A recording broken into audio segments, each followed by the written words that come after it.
जय जगन्नाथ समस्त मोर YouTube channel को स्वागत। प्रथम क्लास रे आमे मेसीन पार्ट्स उपरे मेसीन के सूता लगेवा ऑयल दबा ये सब विषय आम जानी। एवं द्वितीय क्लास रे आम आरंभ करवा आग मेसीन केमती चलेबा। खाली आग तो प्रथम जो मेसीन चलेबा से 5 मिनट खंडे सूता फीता को बाहर करी सूता न लगे आग चलेबा। पूरा बिगनर्स मान कहूँ जो मैंने कि बिल्कुल सिलाई मेसीन हैंडल भी करना से आग चले ने। तापर गोटे आम एमती रफ कपड़ा आणिकी घरे जेकोसी भी रफ कपड़ा थी किंतु कपड़ाटी कटन होता दरकार। से कटन कपड़ा रे आम प्रथमे सिलाईटा पकेबा। मेसीन सिलाई आम केमती पकेबा फास्ट ये कपड़ा रे आम गोटे मो पाखे थिला रफ कपड़ाटे तो केमती फोल्ड करके आग आम फास्ट सिलाई पकेबा। देखिए सिलाई केवल सीधा पड़ुची ना नहीं हाथ सीधा हाँवाई आम केमती रफले सिलाई पकेबा आवश्यक अटे। सिलाईटा देखा ठीक आसना ना दुई पट साइड जदि प्रथम पट साइड ऊपर साइडटा आमर लूज आसुव कि गंठी आसुव ताल आम तले थी बबिन केस को छोट स्क्रू मध्यम तार नट को टाइट करवा टिके दरकार। आ जदि तलपट लूज आसुची गंठी आसुची ताल आम ऊपर ये टेंशन को ही टिके टाइट करवा दरकार। ये टेंशन टिके टाइट कले आमर सिलाईटा तल ऊपर दुई पट जाक सामान आसीज। तेणु आम प्रथमे 2-4 लाइन निश्चित भाव में आम सिलाई करना हाथ सीधा देखु। तापर आमर एपटे जो या टेकीदे आम कपड़ाटा बुली आसो पुणी तक आम पकईले पादीटी आमर चापी हो। आम कपड़ा को बाहर करके ये भाव टी बाहर कर सूता रखिक काटिपर। यही भाव में आम 4-5 लाइन निश्चिंत हाथ सेटिंग आग सिलाई करवा रफ कपड़ा कटन कपड़ा हिं करवा। तापर आम अन्य सिलाई करवा। बर्तमान आज क्लास रे आमर गोटे साधा गोटे पिलो कभरटे प्लेन पिलो कभरटे मु काटिकी सिलाई करदेवी। डिजाइन वाला पिलो कभर आम पर शिखा। हाथ सीधा करने आग प्लेन पिलो कभरटे जहाँ भी कपड़ा अच्छी मुझे गोटे पुराना पंजाबी काटिबी। आपण मैंने से पुराना पंजाबी आपण पाखे थाईपे कटन पंजाबी कि कटन बेडसीट भी थाईपे आपड़ से हिं काटे। काटिले आग हाथ सीधा ही तापर आप नुआ कपड़ा काटतु किंतु आग पुराना कपड़ा ही आम शिखी जापर ताको वेस्ट न करके जेकोसी आम पुराना पंजाबी है कि बेडसीट है से आम करवा। प्रथमे मुझे पुराना पंजाबी मुझे काटिकी देखईदेवी मुझे आग स्टिचिंग करवा। तापर नेक्स्ट क्लास में गोटे गोटे क्लास में प्रत्येक सिलाई को कवर करी साया ठू आरंभ कर आम जहाँ भी कोर्स रही एवं बैक से डिजाइन आम नेक डिजाइन है ड्रेस डिजाइन एवं फ्रॉक डिजाइन ब्लाउज डिजाइन तापर डिजाइन को आम जा। आग प्रथमे साधा साधा आम सिलाई करवा। देखो आम बर्तमान गोटे पिलो पिलो कभरटे या साधारण पिलो कभरटे या पिलो कभरटे या आम पिलोर मापटे नहीं जावा केते लंबा अच्छी लंबा 24 अच्छी एवं चौड़ा अच्छी 17 इंच ये भाव कपड़ा जो काटिबा।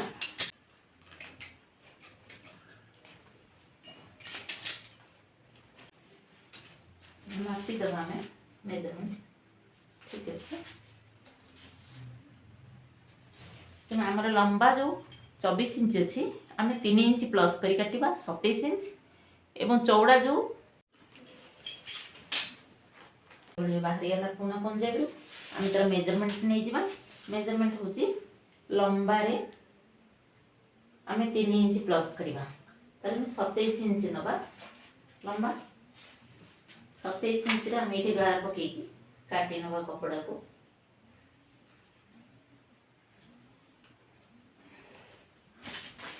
चौड़ाटी थी आम 17 इंच तमें 21 इंच लास्ट मुंड पर्यटन नवा पड़े। देखो कपड़ा को आम साइज कर काटिद बर्तमान।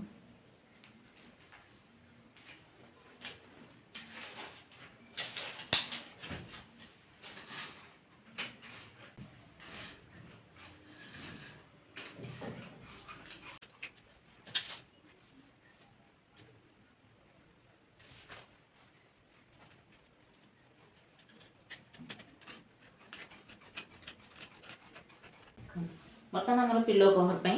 आमर ये भाव में कपड़ाटा साइज भाव कटा है। मुझे पुराना पंजाबी हिं काटिली कटन पंजाबी मुझे को बर्तमान केमती स्टिचिंग करवा देखो आम बर्तमान ये दुईटी पीस बाहरी गला दुईटी पीस को आम उल्टा पटिया सिलाई करवा यही भाव भांगीदबा भांगी सारापर आर गोटे साइड प्रथम आम मेसीन सिलाई करवा सिलाई करने पूर्व प्रथम आम ये टैग छुंची जो आम आनी टैग छुंची जो टैग छुंची आम टैग करदे कि आपने छुंची सूतार टैग करपारती टैग करदे आम कपड़ा घुंचबनी मो साइज आम सिलाई कर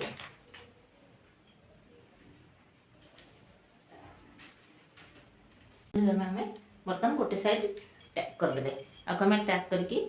सिलाई करवा बर्तमान गोटे साइड को बर्तमान आम मेसीन सिलाई करवा मेसीन सिलाई करने पूर्व आम जो कलर आम कपड़ा काटिचे से कलर सूता आम मेसीन ने देदबा यहाँ व्हाइट कलर सूता ही देसी मेसीन ने सूता देदबा लगेदबा तापर आम जो जहाँ को आम टैग करचे ताको ही मेसीन सिलाई करनवा देखो आम जो लाइनटा टैग करथिले से लाइन टाको मेसीन सिलाई करवा हाफ इंच मार्जिन में सिलाई करवा हाफ इंच खंडे साइड रे रखिकी कपड़ा को सब सिलाई करवा ये भाव में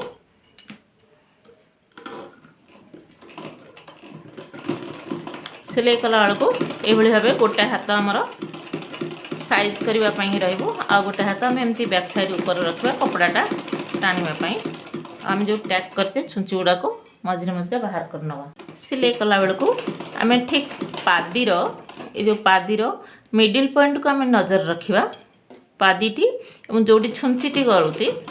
से मिडिल पॉइंट को आम नजर रखी सिलाई गले आमर सिलाईटा आस्ते आस्ते सीधा हो जाए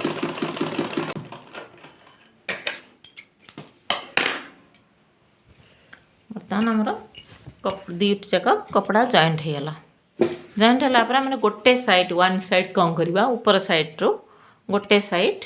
आम ये भाव में मोड़वा कपड़ाटी को गोटे फोल्ड करके आ गोटे फोल्ड कर मोड़वा जो पट्टा आम पिलर ओपन रखा तेणु ये जो पट्टी को ओपन रखा ये भाव में गोटे टिके मोड़िकी ताको आ गोटे साइड मोड़वा ताको मध्य आम चाहिए पिनअप कर प्रथमे जो मैंने फास्ट सिलाई कर सीधा सिलाई पड़ो ना ताको पिन मारिदेवे आप भाव में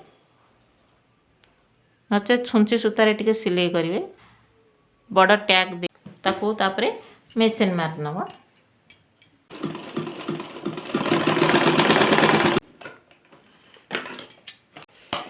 देखो गोटे साइड आमर सिलाई होगा बर्तमान तापरे आम नेक्स्ट साइड को ये मुहटी आम सिलाई है मुहटी आमर ओपन रहा पिलर आम बर्तमान एपट साइड टाक मेसीन सिलाई करवा तलपट साइड टाक तल साइड टाक मेसीन सिलाई करना मेसीन सिलाई करने से भाई आम टैग कर ना प्रथम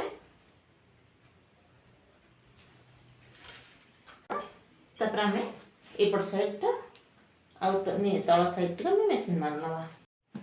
बर्तमान आम आपको सिलाई करना बर्तमान तलपटे टिके आम सिलाई करवा से बुले देकी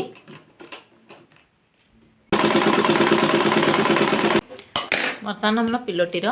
3 साइड सिलाई होगा पट साइड साइड एवं ए साइड टी सिलाई होगा बर्तमान आम ताको उल्टे दबा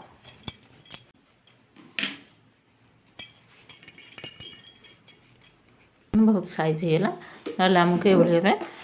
टे प्रेस देवा पड़ो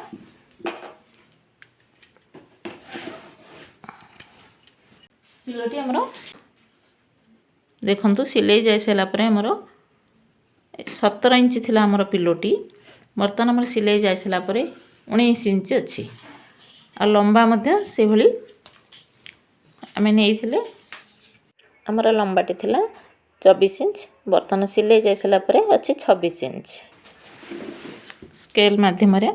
गोटे गोटे इंच साइड रे आम रखिक सिलाई करनवा गार पकईदबा ऊपर पटिया सिलाई करवा यहाँ गोटे गोटे इंच ये देखु गोटे इंच आमर गोटे इंच आम साइड रे गार पकई नवा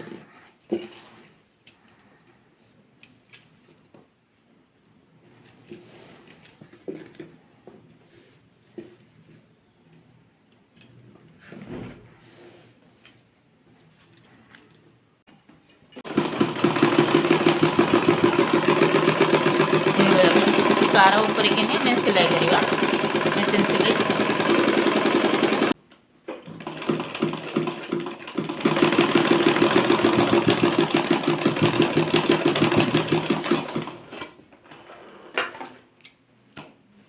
बर्तमान आमर सिलाई सरीगला मेसीन सूता गुड़ा काटिदेव यहाँ है मुह पखटा ऊपर पटे पिलोटा भर्ती करने आम मुहरे चाहिए आम फिता बांधि परिबा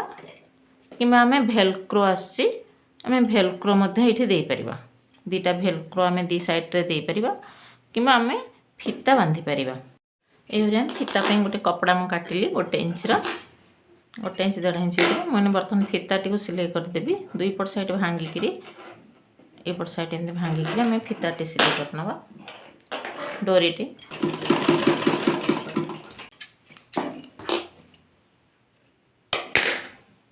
या मोर फिताटी तैयारी है बर्तमान आपको सामान 2 भाग में काटिदेव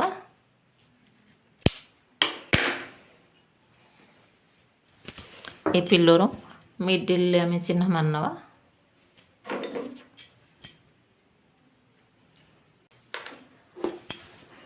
ये भीतर पटे आम लगे नवा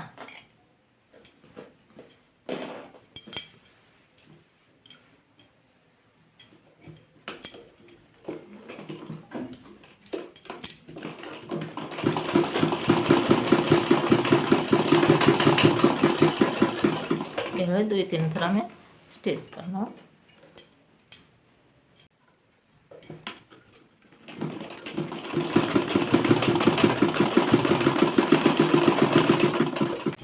ये आम बर्तमान पिलोटी कंप्लीट होगा आपण सीधा सिलाई पकईकि हाथ सीधा करवा दरकार सिलाई सीधा करवा दरकार से गोटे पिलो कभर ही तैयारी करी आम नेक्स्ट क्लास रे आम किसी हाथ सिलाई सहित आम साया जा साया कटिंग करवा आपण मैंने जदि मोर चैनल टी सब्सक्राइब करना ताहले शीघ्र सब्सक्राइब कर दिंतु कारण आपण मैंने पूरा सिलाई संपूर्ण भाव में शिखिपारे कोर्स टी।